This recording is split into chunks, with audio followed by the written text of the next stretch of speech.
Okay, hey world. This is a 1999 Dodge Ram Cummins turbo diesel, Ram 2500,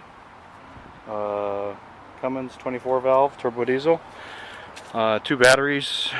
Okay, anyways, this is a video about the air conditioning hot gas line. It is located, here's the front of the truck right here. To the left, behind the battery, there is a hot gas line, high pressure. This is probably the condenser liquid line coming off the condenser on the front here, I'm guessing. Yeah, so this is going to be the liquid line, high pressure line. Anyways, it's behind the battery. What this video is about is the corrosion that's occurring here. This is 1999. It's April 6, 2013, and there's a lot of pitting going on here. I do live beside the ocean in California here, but it could also be from the battery acid, the fumes coming off of here. So what I would recommend, I don't want a hole in this. The pitting is already pretty bad, but air conditioning still works good, so obviously it's still good. I'm going to wrap this with foam tape, or you could wrap it with duct tape or anything you have, but you want to wrap this or coat it. You could even coat it with JB Weld or something like that to prevent any. That would be kind of messy. Probably just wrap it in foam tape or duct tape. Since it's going to be a subcooled liquid line, it's going to be about maybe 30 degrees over ambient. So whatever you wrap it with, it's got to be able to withstand that.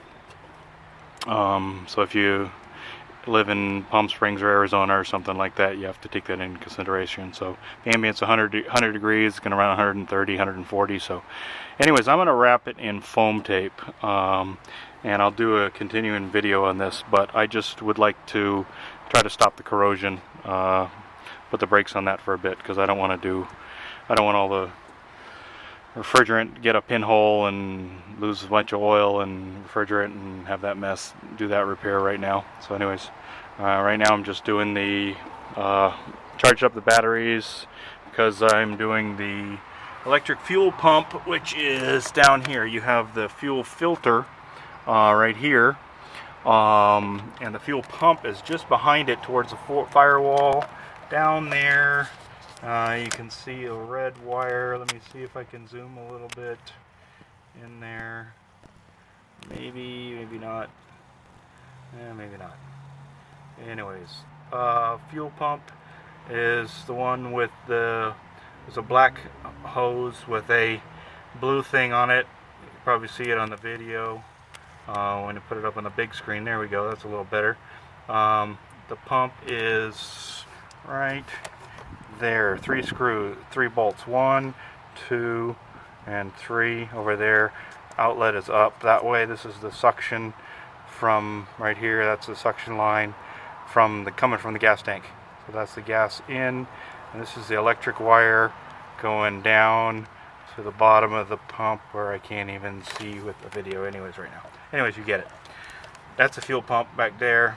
This is the fuel filter. And this, I just learned on YouTube, is the heater for fuel heater. And these things, one guy said was leaking. His was leaking. So I'll have to keep an eye on mine. But I think I'm okay. It doesn't look like I have any fuel right there. And I noticed one guy on one of the videos had a fuel pressure gauge on here. So these ports look like they are probably 1/8 pipe. So he had the fuel pressure gauge on this one. I think I'm going to put they say the hot ticket is with these things because the pumps go out. This pump lasted from 2004 to 2013, so that's really pretty good. But they say when they lose pressure that they take out this injection pump, which is like $2,500 just for the pump, plus the labor to do it, and it's a real bitch and everything. So they say that when that pump goes out, well, I haven't started my truck yet, but when that goes out, it takes out that pump up there, and that happened to be in 2004.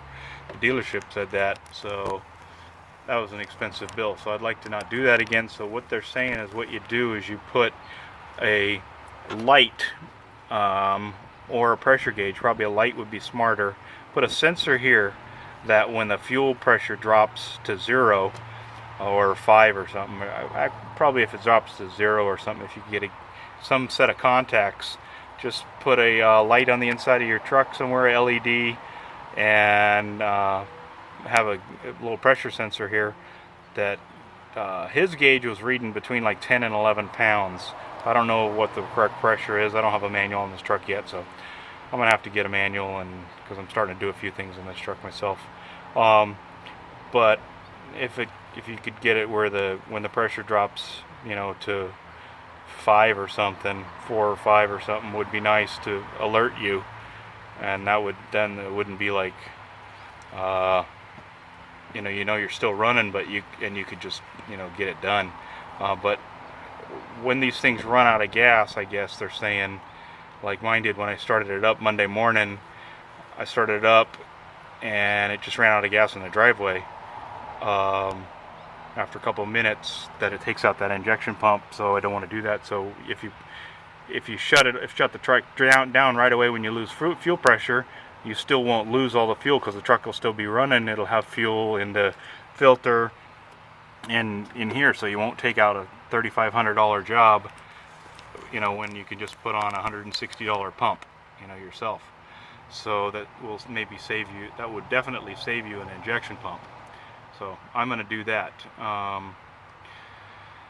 at some time here in the near future. So anyways, all right, kind of got off on a tangent there. We were talking about the air conditioning. Anyways, so this line, getting back to this, I'm going to wrap this with foam tape, and I'll do another video when I get done wrapping it. So you just want to wrap it with something to seal it, so that the